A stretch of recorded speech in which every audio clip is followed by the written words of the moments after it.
بسم اللہ الرحمن الرحیم۔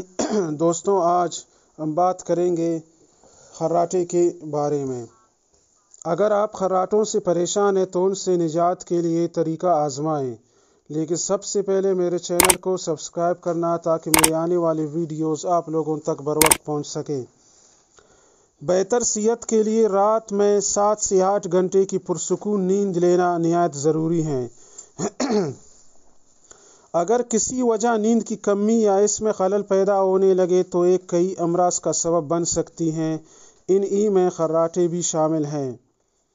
ڈاکٹر حضرات کے مطابق خراٹے کی بنیادی وجہ سانس کی نالی کا تنگ ہونا، جس میں ہوا کا صحیح گزر نہ ہونا۔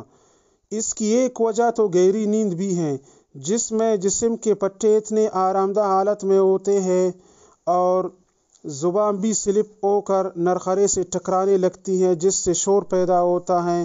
یہی شور خراٹے کہلاتے ہیں۔ تاہم یہ خراٹے لینے والے اور ساتھ سونے والے دونوں کے لیے بعض اوقات مشکل پیدا کر دیتے ہیں اور اس طرح پرسکون نیند لینا ممکن نہیں رہتا۔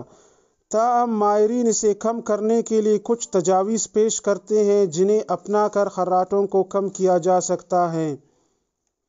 سونے کی پوزیشن کو تبدیل کریں۔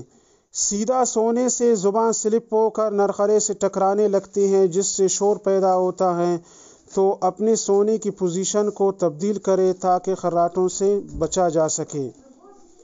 وزن کم کریں۔ موٹاپے کی وجہ سے گلے میں زیادہ ٹشو جمع ہو جاتے ہیں، جس کی وجہ سے ہوا کا گزر کم ہو جاتا ہے۔ وزن کم کرنے سے ٹشو میں کمی ہوتی ہے، نتیجے میں خراٹے کی علامت جاتی رہتی ہے۔ مناسب نیند۔ نیند کی کمی خراٹے کی ایک بنیادی وجہ ہے، اس لیے کوشش کریں کہ رات میں 6 سے 8 گھنٹے کی بھرپور نیند لیں۔ ایک سے زیادہ تکیے۔ سر کے نیچے ایک سے زیادہ تکیوں کو استعمال کرتے ہوئے سر کو اوپر رکھیں، کیونکہ سر نیچے رہنے سے یہ تاثر ملتا ہے کہ گلے اپنا آرام دہ حالات میں نہیں ہیں۔ دوستوں، اگر میری یہ ویڈیو آپ لوگوں کو پسند آ گیا ہے تو لازمی اس کو شیئر کر دیجیے گا اور میرے چینل کو سبسکرائب کرنا مت بھولیے گا۔ شکریہ۔